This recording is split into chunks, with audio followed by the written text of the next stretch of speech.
North Korean leader Kim Jong-un recently visited factories in a region close to the nation's border with China, state media reported, as a Chinese official said he was keen to resume economic ties with the rest of state. Kim made field guidance visits to construction sites, factories and a holiday camp in the North Korean border province of Hamgyong-bukdo, the Korean Central News Agency reported on Tuesday.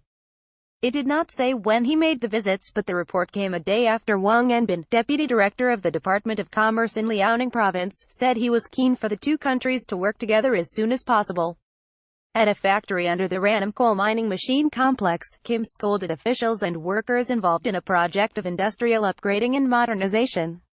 Laborers and technicians must cooperate creatively to expand the productivity and realize the modernization of machinery products, he was quoted as saying. He said also that it doesn't make sense that the project had still not been completed 17 years after its start, the KCNA report said. How China can stay in the North Korea influence game. So Byung-hoon, a South Korean lawmaker with the ruling Democratic Party of Korea, said that while the world's spotlight was on the denuclearization issue, Kim was keen to show that he also had his eye on the nation's economy. He may want to show to his people that in addition to focusing on negotiations with the U.S., the regime is also putting an emphasis on economic development, he said. Boo Sung-chan, a research fellow at the Yonsei Institute for North Korean Studies in Seoul, agreed. For the past few months Kim has been focused on diplomacy to ease the UN sanctions. Now, as that has borne some fruit, he is focusing back on the economy. Wang on Monday called for preparations to be made to restart economic cooperation with North Korea. It is necessary to make some preparations internally so that the cooperation may be swiftly restarted once the UN sanction regimes are eased or lifted, Japan's Kyodo News quoted him as saying.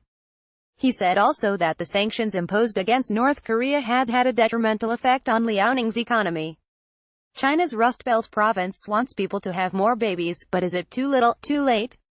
Once a center for Chinese industry, the province has seen its fortunes fade in recent years and has been battling to shore up its economy and prevent a population exodus. Although it achieved 4.2% economic growth in 2017, it ranked just 28th of 31 Chinese provinces for the year. Wang said that he hoped Liaoning and North Korea could cooperate in the areas of mining, tourism and trade.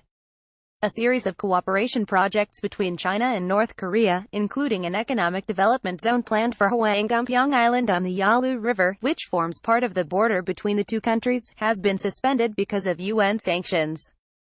North Korea's Kim Jong-un scolds officials for dirty bathtubs, power station delays and field guidance visits. In addition to visiting the border region, Kim was quoted as saying earlier that he would approve the release of a large number of prisoners next month to mark the nation's 70th anniversary. Pyongyang has a tradition of conducting amnesties on national holidays such as Foundation Day on September 9 and on the anniversary of the birth of the country's founding father, and the present leader's grandfather, Kim Il-sung, on April 15. Amnesty is a political act aimed at domestic audiences. Although power is concentrated on Kim, there are still cabinets, party, power elites within the North Korean society that may influence the decision-making processes, Wu said.